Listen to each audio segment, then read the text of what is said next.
اللهم لك الحمد حتى ترضى ولك الحمد إذا رضيت ولك الحمد بعد الرضا. يا الله لك الحمد لك الحمد لك الحمد. اللهم صل على محمد النبي الأمي وعلى آله وسلم تسليما كثيرا. اللهم صل على محمد ما ذكره الذاكرون الأبرار، وصل على محمد ما تعاقب الليل والنهار، وصل على محمد وعلى المهاجرين والأنصار، صل على محمد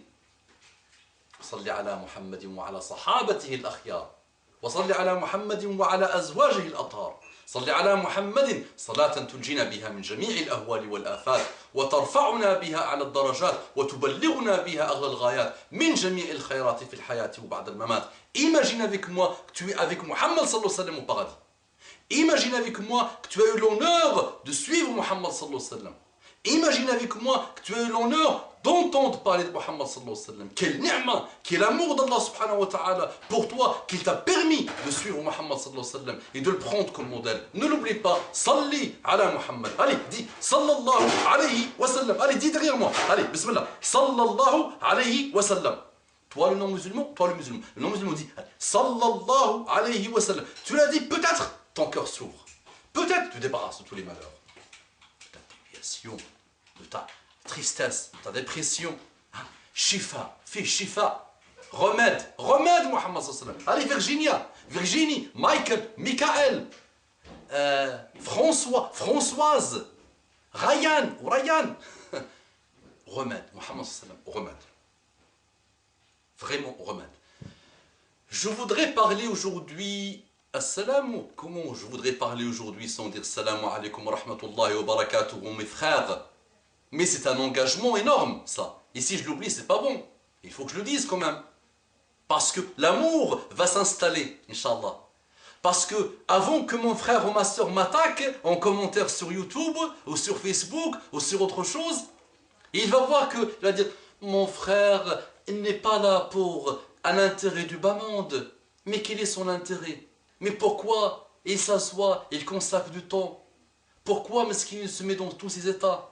Pourquoi il essaye de me capter? Mais je ne pense pas qu'il me veut du mal. Mais je ne pense pas qu'il veut que je continue dans la déviation. Mais je ne pense pas qu'il va faire du mal à une mouche. Et en plus, il me dit salam alaikum wa rahmatullahi wa barakatuh. Que la paix d'Allah, il me dit que la paix d'Allah subhanahu wa ta'ala, sa miséricorde et sa bénédiction et ses bénédictions soient sur toi. Je ne pense pas que mon frère va me vouloir du mal. Donc avant que je commence à tapoter sur mon clavier, je vais consacrer ce temps, Inch'Allah, à lui faire une petite dua, à partager sa vidéo, à l'envoyer à des mailing lists. À dire, en Europe, alhamdulillah, il y a un frère qui s'est rajouté aux frères qui font da'wah, Inch'Allah, pour essayer de se sauver eux-mêmes et de sauver le monde. Je continue, j'ai fait pas mal d'interventions sur les amours sataniques. Vous savez que l'industrie mondiale nous a fabriqué des millions et des millions de chansons sur l'amour. Tout le monde parle d'amour, et ce qui fait que nos jeunes aujourd'hui, les vieux, les jeunes, les vieux, tout le monde, les hommes, les femmes, tout le monde sont travestis et tout le monde croit des notions qui s'appellent les amours sataniques.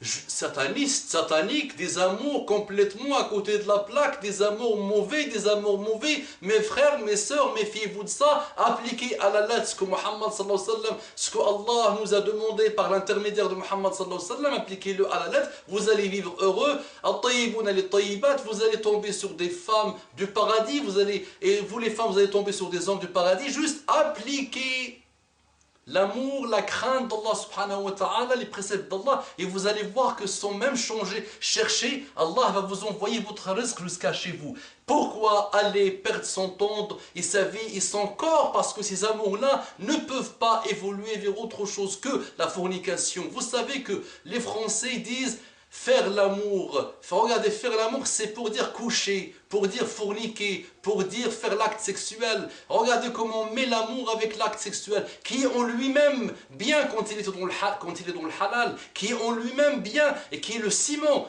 du mariage quand il est dans le halal, qui est une sadaqa, comme a dit Muhammad sallallahu alayhi wa sallam. Même l'acte sexuel est une sadaqa. Et les Sahaba étaient étonnés. Et il leur a dit, quand le musulman le fait dans le haram, est-ce qu'il aura des sayyat? Ils ont dit oui. Ben, il a dit quand il le fait dans le halal, il aura aussi des hasanat. C'est une sadaqa.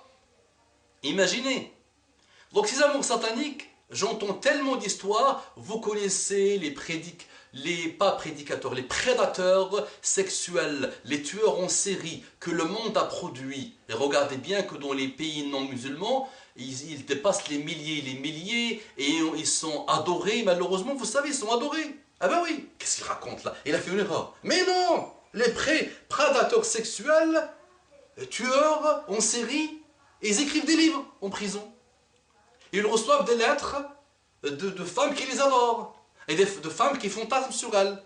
Et aujourd'hui, avec l'homosexualité, je suis sûr et certain qu'ils reçoivent même des lettres d'hommes qui sont tombés amoureux d'eux.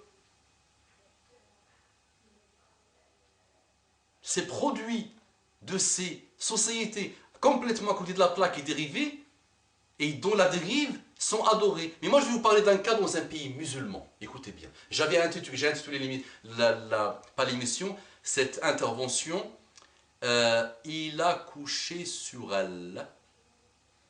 3 points d'extension. Mais il a couché sur elle comment?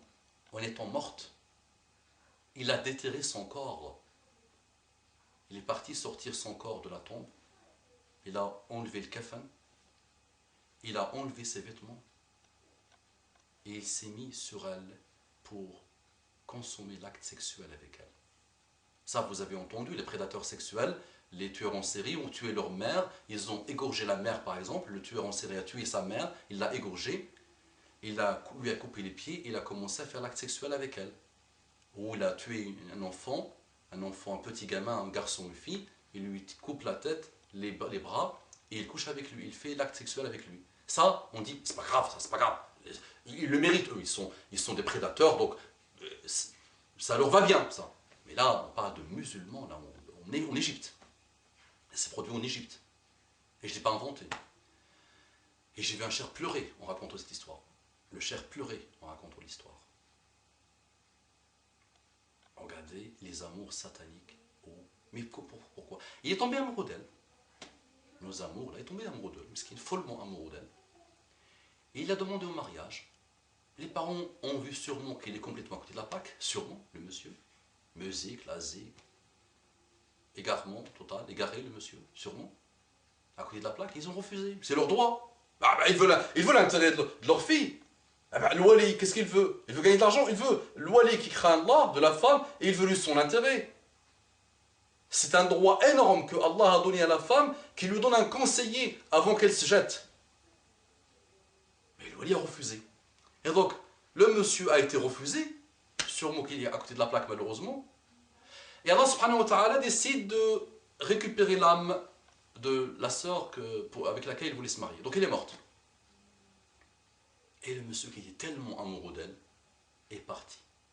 Allah il a dit la ilaha ghayruhu. Je l'écoutais moi-même, on ne me l'a pas raconté, dans une intervention d'un cheikh qui pleurait en racontant cette histoire. Et le monsieur a déterré la fille. Il a enlevé le kafan et il a voulu coucher avec un cadavre. Il a voulu consommer l'acte sexuel avec un cadavre. Et subhanallah, Allah subhanahu wa ta'ala donne l'ordre pour récupérer l'âme de ce monsieur. Et on a trouvé le monsieur allongé, nu, sur une femme morte. C'est ça, les amours sataniques. Et beaucoup de sœurs me regardent, et beaucoup de frères me regardent. Et ils savent, quand ils vont fermer leurs yeux, ce que le sexe a fait dans leur vie, ce que la fornication a fait dans leur vie, ce qu'on a pris au départ comme amour, et quand il a évolué, qu'est-ce qu'il a donné? Parce qu'il n'est pas soumis, c'est parce qu'il n'est pas régi au précepte de l'islam. Et vous le savez très bien. On voit, on observe, on a étudié, on a vu. قولوا قولي هذا واستغفر الله لكم فاستغفروه انه كان غفارا رحيما اللهم صل على محمد